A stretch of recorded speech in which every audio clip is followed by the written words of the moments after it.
Llega la noche y nos hacemos la gran pregunta. ¿Y si sale bien? Un encuentro catártico a mitad de la semana.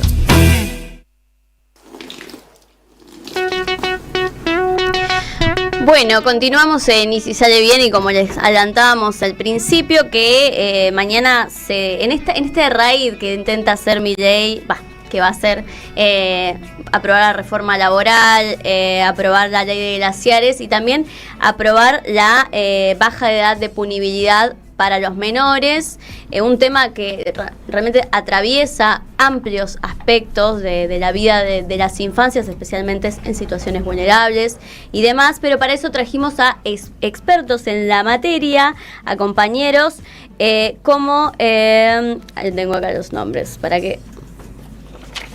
Último día, Dios. A Romina Pichirino, secretaria de Prensa y Comunicación de ATE Capital. Hola, Romy, ¿cómo estás? Buenas noches, amiga. ¿Cómo andás? ¿Todo bien? Bien. También tenemos a Adrián Berrospe, trabajador de la Dirección de Responsabilidad Penal Juvenil de ATE. ¿Cómo estás, Adri? ¿Cómo estás? ¿Todo bien? Compañero también de Atómica. Sí. De ATE no, digo, del Consejo de Niñez de acá de Cava. Ah, ok. Y soy militante de ATE. Y militante de ATE, ok. Karina Valobra, abogada e integrante de la red de docentes, familias y organizaciones del Bajo Flores. Así que tenemos a 3 actores importantísimos, no solamente trabajadores del Estado, sino también organizaciones que abordan esta problemática. Bueno, mañana se trata la ley en el Congreso, en diputados, ¿no? Porque ya fue aprobada por el Senado.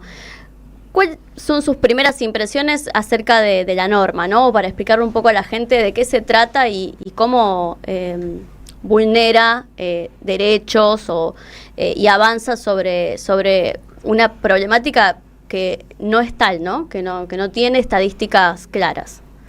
Sí, primero que finalmente nos sorprendimos con que se va a votar el mismo viernes de la reforma laboral. Bien, ahí está. Sí. Todos juntos. Sí. Nosotros, bueno, por un lado, no nos sorprende que cada vez que hay un gobierno de derecha intenta proyectos como este, que contienen no solo la baja de la edad de responsabilidad penal juvenil, sino además un endurecimiento muy grande de las penas para los pibes.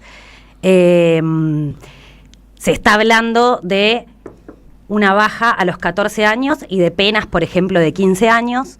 Nosotros venimos diciendo desde hace mucho tiempo que lo penal no resuelve la vida de los pibes, que esto va a terminar estigmatizando a los pibes de las barriadas.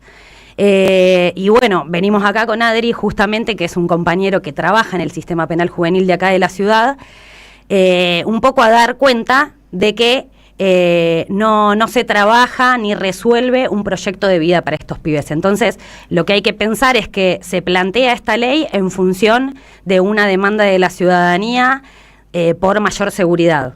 No da respuesta a eso porque los índices de delitos graves de los pibes son muy bajos, etcétera. Entonces, esto es más un planteo demagógico electoral que a su vez viene...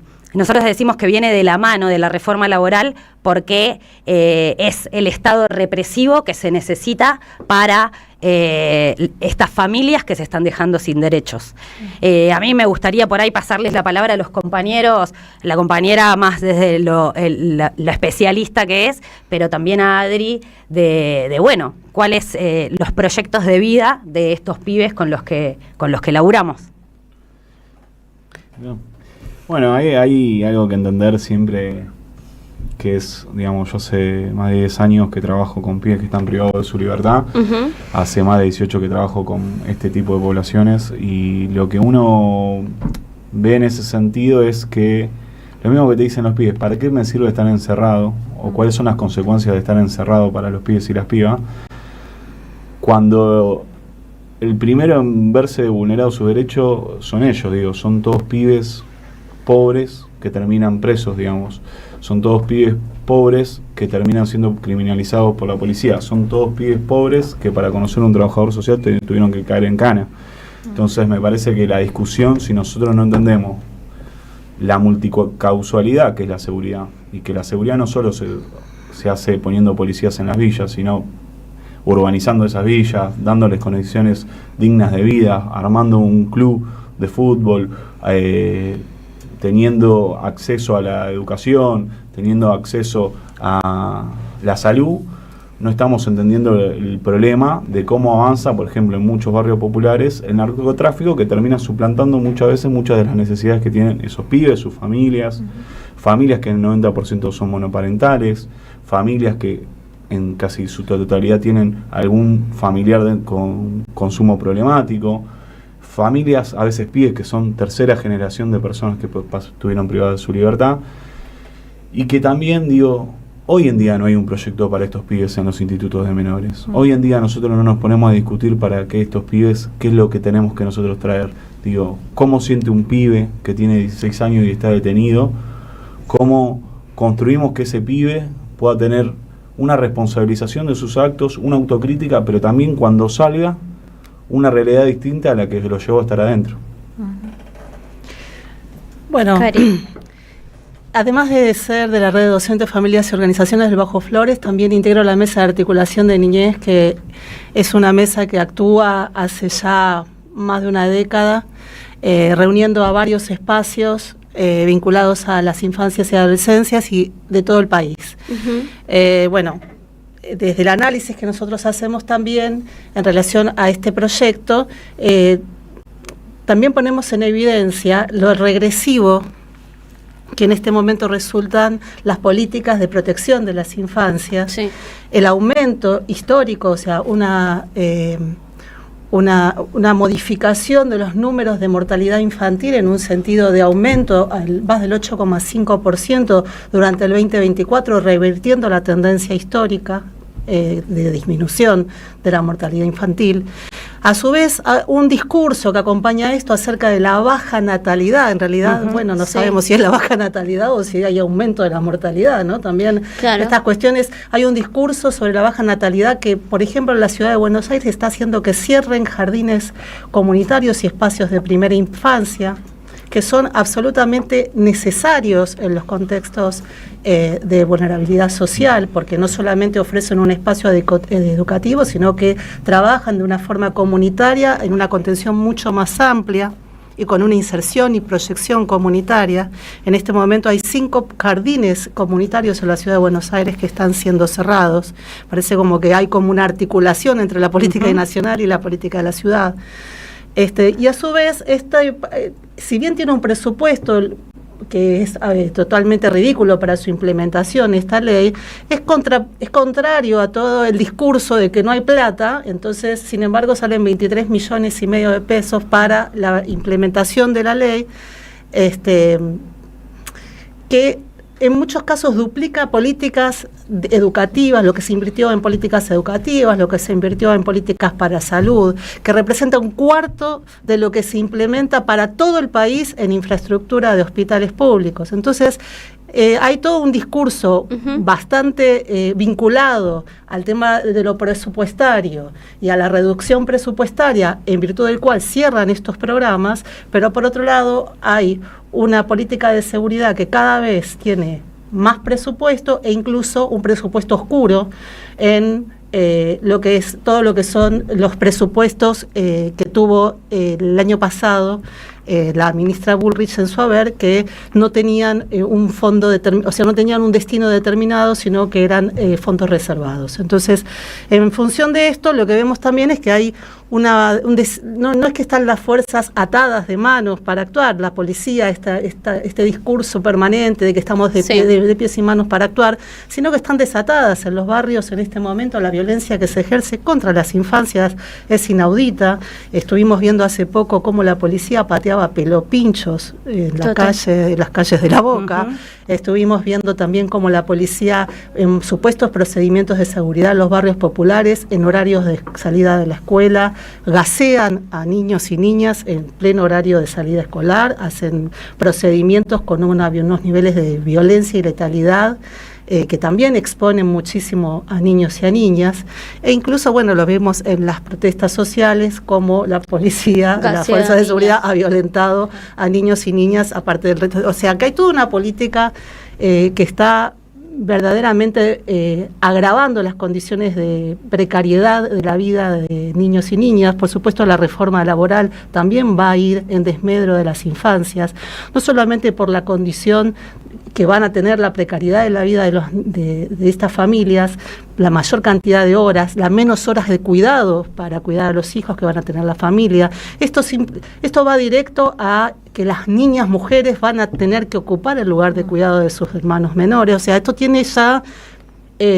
personas concretas, o sea, niños y niñas y adolescentes que van a ser perjudicados directos y que son, aparte de las niñas, mujeres, las primeras que se hacen abandono de sus estudios en virtud del ejercicio de las tareas de cuidado, con lo cual esto ya hace toda una proyección de las infancias que actualmente van a recibir todas estas medidas de precarización, que también están de la mano con la ley de glaciares, porque todos sabemos que los glaciares son la reserva de agua para las generaciones futuras, de manera que los tres proyectos, y por eso nosotros consideramos importante unir estas luchas, sí, porque los tres proyectos están totalmente involucrados con la perspectiva de vida y de calidad de vida de todas las familias. Entonces, en ese sentido, hemos consolidado estas estrategias comunes para poder enfrentar estos avances.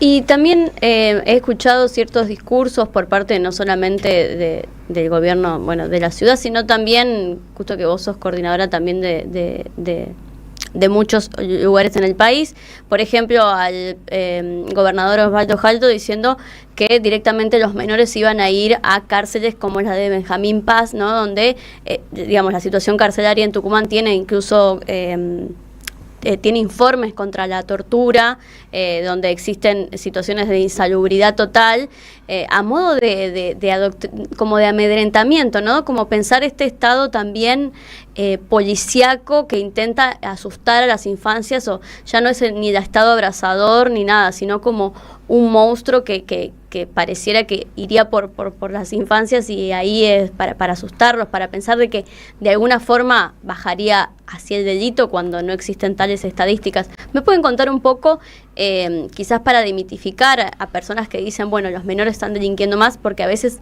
resuenan mucho en los medios de comunicación o han salido en estos últimos tiempos, también para justificar la ley, que hay delitos graves ejercidos por menores? ¿Tienen estadísticas acerca de esto? No, yo lo que te puedo decir primero que Jaldo ya metió a 3 pibes, desarmó el único instituto. Tucumán tenía 3 pibes detenidos, lo desarmó y los mandó a un anexo de una cárcel. Tremendo. Y diciendo que el instituto donde estaba iba a poner un hogar de niños. Así que no es que solo lo dice que lo va a hacer, sino que ya lo hizo y es ilegal, digamos, lo que está haciendo en este momento es súper ilegal, es anticonstitucional. Segundo tema, yo lo que te puedo decir, porque las estadísticas obviamente no plantean un crecimiento, también te puedo decir que el gobierno hoy no está ofreciendo estadísticas. Las estadísticas son de la Comisión Nacional contra la Tortura, de la Corte Suprema. Es que en 10 años, en el periodo de 10 años, la cantidad de delitos totales, no solo de los menores, no creció. Y lo que creció fue la población carcelaria. Sí. Nosotros pasamos de 72.000 personas privadas de la libertad en todo el país, contando a los pibes y demás, a tener 133.000, agravándose en los últimos 2 años, y más de la mitad de esas personas hoy están sin juicio. O sea que están privadas ilegalmente de su libertad. Además de eso, lo que crece, y por ejemplo acá en Ciudad, es la cantidad de población en calle, familias en la calle. Total.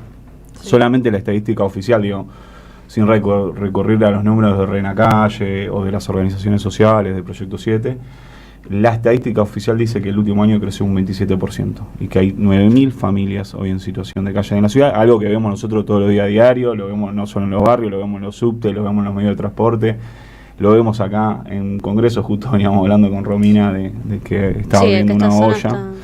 Y otra cosa que vemos es la precarización absoluta de los trabajadores y trabajadoras, de la educación y en nuestro caso de la prevención y promoción. Digo, las compañeras como Romy, que son de las defensorías, que hoy tienen cada compañera 500 casos. ¿Y cómo trabajas con 500 pibes? Claro, no, es imposible. Entonces estamos viendo un derrotero que claramente, digo, todas las organizaciones, tanto sindicales como sociales, estamos diciendo, vienen por los derechos de los trabajadores y vienen a meter preso a nuestros hijos.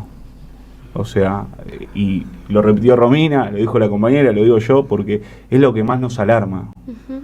Que nos tenemos que empezar a sensibilizar de que vienen por nuestros derechos laborales para luego meter preso a nuestros hijos e hijas, porque vienen a disciplinar las conquistas históricas del movimiento obrero argentino, digamos, y eso no es tonto, porque las conquistas históricas de la Argentina es lo que lo llevan a ser un país que está sobre la media en el resto de Latinoamérica. En México se discute la baja horaria y hoy en Brasil se está discutiendo tener otro día más de descanso. Y nosotros estamos diciendo vamos a retrotraer los derechos que conquistamos hace 60 años. A contramano de eso. ¿Dalia? No, de hecho yo escuché, a Claudia Cesaroni y ella hablaba de que esta ley retrocede incluso a la ley de Videla, que había bajado la edad de punibilidad a los 14 años, pero que esta ley ni siquiera contempla a los niños y niñas menores de 14. ¿Cómo opinan ustedes al respecto? En realidad el tema penal juvenil es también bastante complejo de dar cuenta de él, porque el funcionamiento, a veces cree que no pasa nada. Y eso es la gran falacia con la que vienen diciéndonos que hay que bajar la edad de punibilidad. Hay un sistema, ¿sí?, que prevé la intervención judicial frente a la comisión de un delito de un niño o adolescente sin edad, ¿sí? Luego la respuesta a ese sistema a partir de los 16 años va a ser en el sistema penal, y por debajo de los 16 años se hace una evaluación y se determina si debe pasar a tener algún tipo de intervención en el sistema de protección. Es decir, no es que no pasa nada, los hechos que nos sacuden precisamente por su carácter de extraordinario, en donde participan chicos muy jóvenes en delitos muy violentos y graves, son chicos que de hecho están detenidos, no es que están en ninguna otra situación, de manera que, por un lado, poder saber que hoy por hoy sí hay una respuesta a esas situaciones. ¿Sí? No es que no pasa nada. Lo que nosotros estamos discutiendo es si la respuesta por debajo de los 16 años va a ser la cárcel. ¿Sí? Esto por un lado. Por otro lado, las edades establecidas, lo que pasa con este proyecto, con esta propuesta ya casi pronta a ser tratada, lo que sucede es que no tiene ningún tipo de discernimiento entre las diferentes franjas etarias que se encuentran regulándose. Entonces, es lo mismo la respuesta que se le está dando a un chico de 14 años, y muchas veces es la misma que la que se le está dando hoy por hoy a un adulto, porque el sistema penal que se está proponiendo a nivel procedimiento y a nivel condenas en expectativa son equiparables a las que se están establecidas actualmente en el Código Penal para los adultos. Entonces, no solamente baja la edad de la punibilidad, sino que agrava las condiciones de tratamiento y de prevención punitiva respecto de niños podemos decir, y adolescentes. Entonces, en este sentido, el sistema es gravísimo, pero porque aparte, justamente como recién decía el compañero, ¿se está dando respuesta a qué? ¿A qué hechos que nos están conmoviendo tanto? Digo, ¿no? El 0,01 de la población juvenil participa de algún tipo de infracción. Dentro de esas infracciones, más del casi el 90% son delitos contra la propiedad, no son delitos graves. Se agarran de un caso específico. Por supuesto, y por supuesto que y a su vez se oponen los derechos de los pibes a los derechos de las víctimas. Quienes estamos en los barrios populares, yo hace 25 años que estoy en la Villa 1114. No solamente atendemos a los pibes, no es que somos defensores de chorros, delincuentes y homicidas, ¿sí?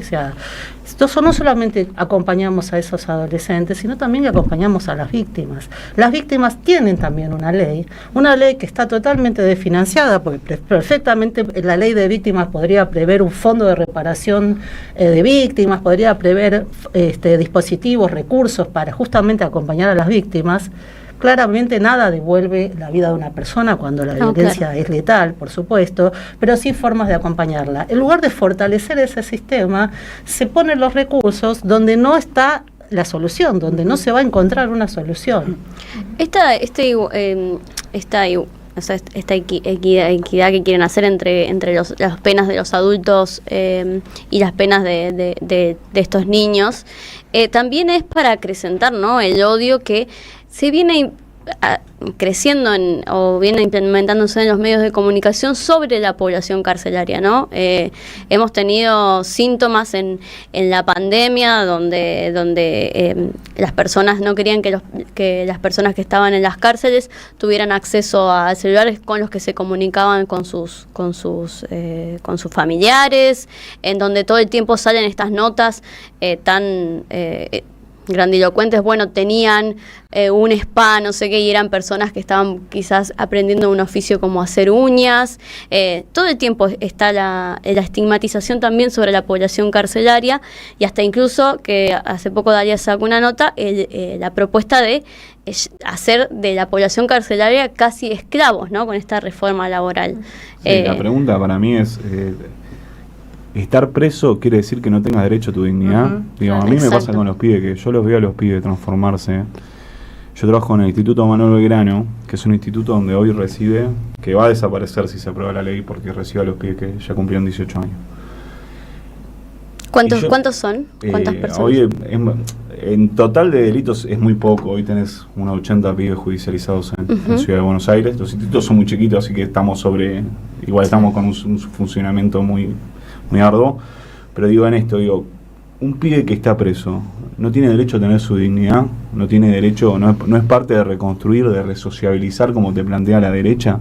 Digo, ¿cuántos casos? Según la CNPD hay 85 asesinatos por pibes menores de edad, pero hay 400 suicidios de adolescentes en el país. Digo, ¿qué estamos hablando? ¿Estamos discutiendo la dignidad de los pibes? ¿Estamos discutiendo que un pibe no tiene derecho a comunicarse con su familia estando detenido? ¿O que ese pibe no tiene derecho a una salida laboral? ¿O estamos discutiendo de que ese pibe, el Estado, como yo decía antes, llegó tarde porque no tuvo ni siquiera el derecho de ir a un dentista? Una cosa tan chica. Digo, porque ningún pibe va a salir, va a levantarse un día y a decir, che, quiero agarrar un fierro y salir a matar a una persona. Hay una construcción, una pérdida del Estado que... Hay mucho esfuerzo de las organizaciones populares, mucho esfuerzo de las organizaciones sociales y sindicales, eclesiásticas, la iglesia también, de frenar la locura que está pasando hoy en los barrios, porque es una locura, un amedrentamiento a las poblaciones más humildes, y además una quita de dignidad, digamos. Eso es lo que quitan, te buscan destruir la dignidad. Entonces, para que mucha gente se entienda, un pibe que está preso hoy en el Belgrano, entre otras cosas, tiene una persona que lo mira todo el tiempo, 24 horas. Y esa persona que lo mira, que es un guardia, por ejemplo, el pibe va al baño y la pared que tiene, que entre el guardia y el baño es hasta acá. Entonces está haciendo su necesidad y tiene un guardia mirándolo. Tremendo. La gente... Es muy cruel el sistema porque nosotros decimos pena, y pena viene de penar, ¿no? Y viene de sentirte mal, de un dolor, de una crueldad que te ocasiona. Eso es lo que nosotros tenemos que discutir, porque ¿para qué sirven las cárceles? ¿Para pasar lo que pasó en Rosario? Porque el mono Cantero, que era un barra brava, terminó en una cárcel y de la cárcel terminó armando la banda narcoterrorista más grande de la Argentina, los monos, y llevando a una situación como hoy. Ahí no hay una complejidad del Estado, de la política, de la policía. Del narcotráfico. Los voy porque tenemos que irnos a la tanda, pero bueno, para que nos sigan escuchando en un rato, estamos con Romina Picherito, secretaria de Prensa de Comunicación de AT Capital, Adrián Berzope, trabajador de la Dirección de Responsabilidad Penal Juvenil de Cava, y Karina Balobra, abogada e integrante de la Red de Docentes, Familias y Organizaciones de Bajo Flores. Así que si les interesa este tema, quédense con nosotros en Y si sale bien. Y si sale bien, un encuentro catártico a mitad de la semana.